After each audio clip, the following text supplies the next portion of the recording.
U.S.A. in for long Afghanistan stay. Background: Afghanistan. 6 years after the first U.S. bombs began falling on Afghanistan's Taliban government and its Al-Qaeda guests, America is planning for a long stay.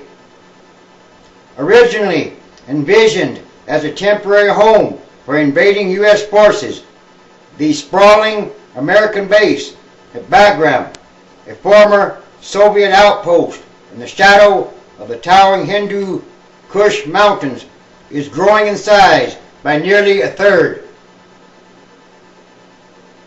Today, the U.S. has about 25,000 troops in the country, and other NATO nations contribute another 25,000, more than 3 times the number of international troops in the country 4 years ago, when the Taliban appeared defeated.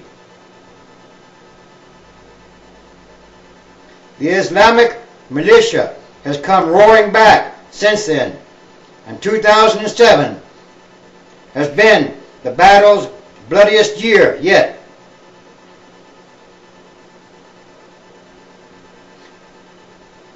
Barnett R. Rubin, an expert on Afghanistan at New York University, said U.S. leaders in Washington utterly failed to understand what was needed to consolidate that original Taliban route, which started with airstrikes on October 7, 2001, less than a month after the September 11th attacks in Washington and New York. The U.S.A.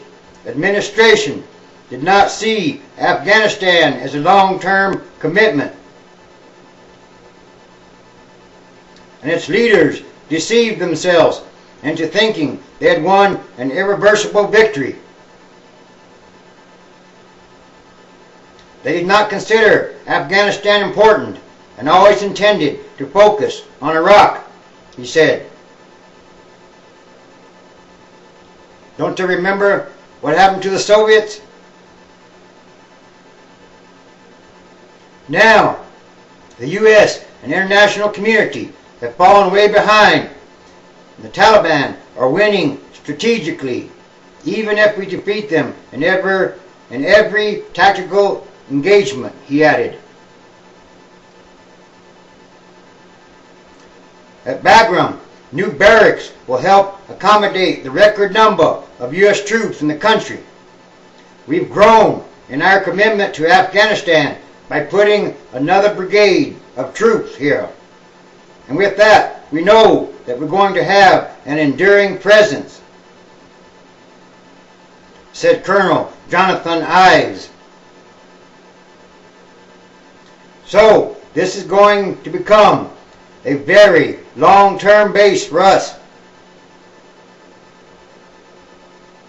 They're planning to stay for decades.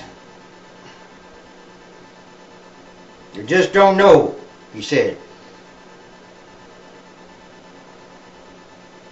Insurgents have launched more than 100 suicide attacks this year, an unprecedented pace, including a bombing in Kabul on Saturday against a U.S. convoy that killed an American soldier and 4 Afghan civilians. The third suicide blast in Kabul in a week. It looks like the violence is increasing again. More than 5,100 people, supposedly mostly militants and some civilians, have died in insurgency-related violence so far this year, according to an Associated Press count. Some 87 U.S. troops have also died so far this year. Somehow, that adds up to be a bad number. Also a record pace. More war than ever before. That's the whole reason the Lord God Almighty is coming back very soon.